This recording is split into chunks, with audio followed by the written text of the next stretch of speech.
2015년 11월 12일 저녁, 도쿄도 후사시 무사시노다이의 한 아파트 방 안에서 한 남성이 피를 흘린 채 숨져있는 사건이 발생했다. 다음 날인 13일, 경시청 후사경찰서는 사망자가 이 아파트 방에 거주하고 있던 사람은 당시 38세의 츠치다 요시라고 발표했다. 그러나 사건의 전말이 밝혀지면서 단순한 변사 사건으로 보기에는 도저히 설명할 수 없는 이상하고 충격적인 정황이 드러났다. 발견 당시 츠치다는 얼굴 전체의 피부와 살이 거의 벗겨진 이른바 안면 훼손 상태로 사망해 있었던 것이다. 당시 츠치다 요시와 함께 살고 있던 인물이 있었는데 그는 법적으로는 츠치다 요시의 양아들로 등록된 28세 남성 츠치다 하나였다. 츠치다 하나는 트랜스젠더바의 종업원으로 일하며 미사키 하나라는 이름으로 일했다고 전해진다. 츠치다 하나는 법적으로는 츠치다 요시의 양아들로 등록되어 있었지만 실제로는 츠치다 요시의 부인이었다. 참고로 아버지 츠치다 요시의 신장은 150cm, 법적으로 아들이면서 실제로는 부인인 츠치다 하나의 신장은 180cm였다. 피지컬 차이가 많이 남. 사건 당일 새벽 5시 30분경, 양아들은 평소처럼 근무하던 트랜스젠더바에서 일을 마치고 집으로 돌아왔고 얼마 지나지 않아 츠치다 요시도 귀가했다. 두 사람은 평소처럼 간단히 대화를 나눈 뒤 잠자리에 들었다고 한다. 그러나 얼마 후 상황은 충격적인 장면으로 바뀌어 있었다. 양아들 츠치다 하나는 경찰 조사에서 당시 상황을 이렇게 진술했다.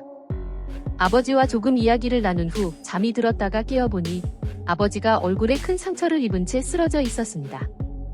코는 사라져 있었고 뼈가 드러나 있었습니다. 눈은 간신히 형태를 유지하고 있었지만 얼굴 전체는 피부가 삭제된 해부 마네킹처럼 보였습니다. 두 사람은 사건 이전부터 잦은 갈등을 겪어왔다.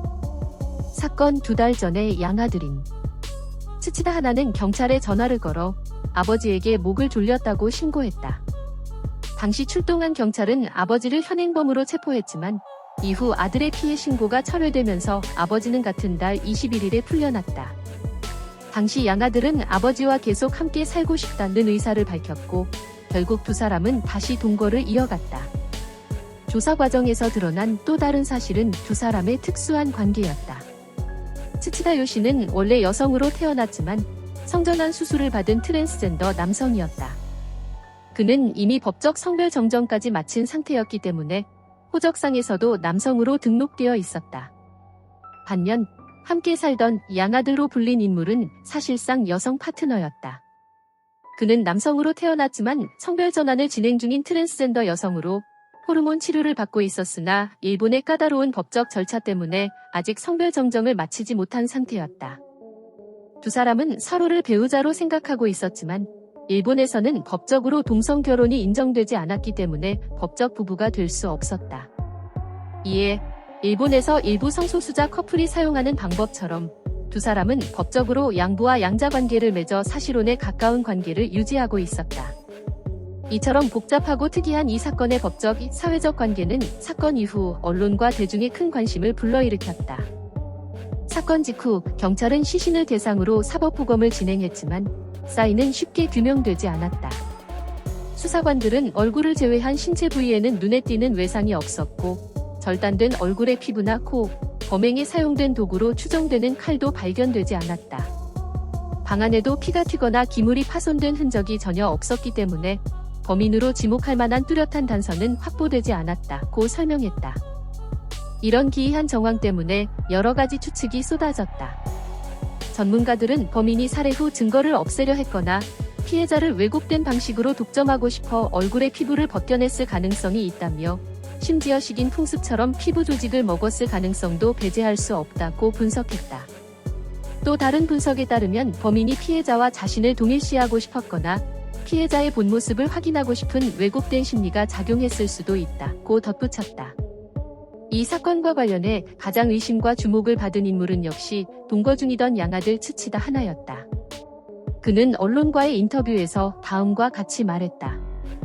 너무 놀라서 눈이 돌아가는 것 같았습니다.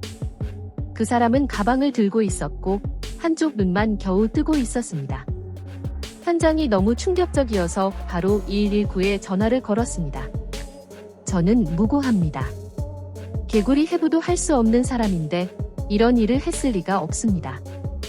경찰은 이 남성이 사건의 열쇠를 쥐고 있을 가능성이 높다고 보고 수사를 집중했지만 결정적인 증거는 발견하지 못했다. 이후 추가 부검과 약물 검사에서 츠치다 씨의 혈액과 위 속에서 치사량의 수면제 성분이 검출되었다. 경시청은 결국 2016년 2월 19일 공식 발표를 통해 츠치다 요 씨는 다량의 수면제를 복용해 약물 중독으로 사망했으며 이후 얼굴이 훼손된 것은 함께 키우던 애완견 2마리가 시신의 얼굴 부위를 물어뜯은 것이라고 결론지었다. 아울러 현장에서 발견된 비닐봉투 조각에서 잡종견의 DNA가 검출되었다고 밝혔다. 그러나 이러한 수사 결과에도 불구하고 사건은 여전히 많은 논란과 의문을 남겼다.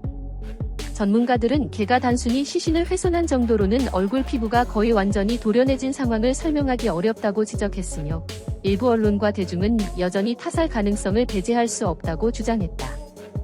이 사건은 일본 내에서는 도쿄 후사 안면 훼손 살인 사건이라는 이름으로 불리며 사회적 파장을 일으켰지만 대한민국 등 해외 언론에서는 사건의 잔혹성이나 피해자, 용의자의 복잡한 관계, 그리고 성소수자 문제의 민감성 때문에 거의 보도되지 않았다.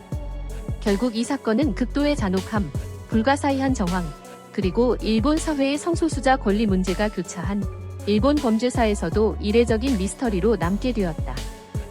키우던 강아지의 입에서 피해자의 DNA가 나왔다는 이유로 강아지 2마리가 주인의 얼굴을 뜯어먹은 것으로 사건을 종결시킨 경찰이 이해가 가지 않는다.